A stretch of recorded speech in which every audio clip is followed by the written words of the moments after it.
सुप्रभात बच्चों, कैसे हैं आप लोग? अच्छे हैं ना? आज मैं आपको हिंदी व्याकरण का पाठ 1 पढ़ाऊंगी। क्या पढ़ाऊंगी? पाठ 1। हिंदी व्याकरण में पाठ 1 का नाम क्या है? भाषा और व्याकरण।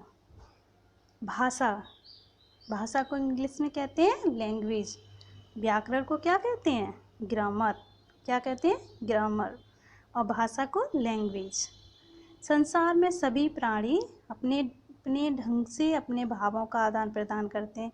संसार के जितने भी प्राणी होते हैं, चाहे वो जानवर हों, चाहे पक्षी हों, चाहे कीड़े मकोड़े हों, वो अपने भावों को एक दूसरे को आदान प्रदान करते हैं। किंतु केवल मानव ही ऐसा प्राणी है जो अपने भावों का आदान प्रदान स्पष्ट रूप से वाणी के द्वारा बोलकर कर सकता है।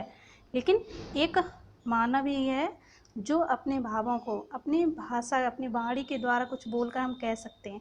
हम लोग ही ऐसे हैं जो अपनी बात को कहकर बोलकर कह सकते हैं। जिस साधन के द्वारा अपने विचारों का आदान प्रदान करता है, यानी कि हम अपने विचारों को जिस साधन माध्यम से हम दूसरों तक पहुंचाते हैं, उसको हम कहते हैं भाषा। हम अपनी बात को दूसरों तक किस तरीके से पहुंचाते हैं, उसको क्या कहते हैं? भाषा। दिए गए चित्रों को देखकर समझिए और जानिए कि इसमें किस प्रकार की भाषा का प्रयोग हो रहा है। दक्ष ने हैप्पी से किताब मांगी। आराध्या अपनी दादी माँ को पत्र लिख रही है।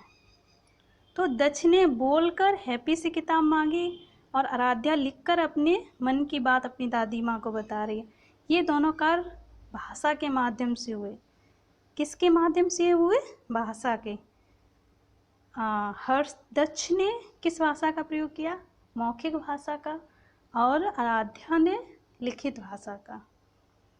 जिस साधन के, आप भाषा की परिभाषा जानते हैं कि भाषा की परिभाषा क्या होती है? जिस साधन के द्वारा व्यक्ति अपने मन के भावों या विचारों को दूसरों तक पहुंचाता है।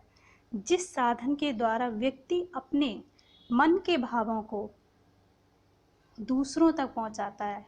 किसको पहुंचाता है? अपने मन के भावों को। किसको? दूसरों को पहुंचाता है और दूसरों के विचारों को समझ पाता है और दूसरे क्या कहना चाह रहे हैं उसको समझ पाता है। उससे क्या कहते हैं? भाषा। अगर भाषा ना हो तो हम लोग अपने विचारों को कैसे कहेंगे? अगर हिंदी भाषा ना हो, संस्कृत ना हो, इंग्लिश अंग्रेजी ना हो, तो हम अपनी बातों को कैसे कहेंगे? तो जिस साधन के द्वारा व्यक्ति अपने मन के भावों या विचारों को दूसरों तक पहुंचाता है और दूसरों के विचारों को समझ पाता है, उसे क्या कहते हैं? भाषा। उसे भाषा कहते हैं। इस परिभाषा को याद करेंगे आप लोग। हमारे देश की राष्ट्रभाषा क्या है? हिंदी। हमारे देश की राष्ट्रभाषा क्या है? हिंदी। देश के अलग अलग राज्यों में अनेक भाषाएं बोली जाती हैं। बहुत सारे, हमारे देश में बहुत सारे राज्य हैं और उनकी सबकी अलग अलग भाषाएं हैं। कुछ राज्य और उनमें बोली जाने वाली भाषाओं के नाम इस प्रकार, जैसे गुजरात। गुजरात में कौन सी भाषा बोली जाती है? गुजराती। आंध्र प्रदेश में तेलुगु। तमिलनाडु में तमिल। महाराष्ट्र में मराठी। केरल में मलयालम। उड़ीसा में उड़िया। जो कुछ राज्यों की भाषाएं दी गई हैं यहाँ, और भी राज्य हैं, उन सब की भाषाएं अलग अलग हैं। अब भाषाओं के प्रकार। भाषा 3 प्रकार की होती है: मौखिक भाषा, लिखित भाषा और सांकेतिक भाषा। मौखिक भाषा किसे कहते हैं, लिखित भाषा किसे कहते हैं और सांकेतिक भाषा किसे कहते हैं, ये मैं आपको कल की वीडियो में समझाऊंगी।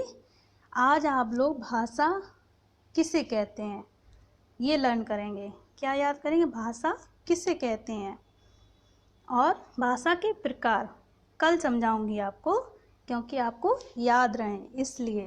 Okay, bye.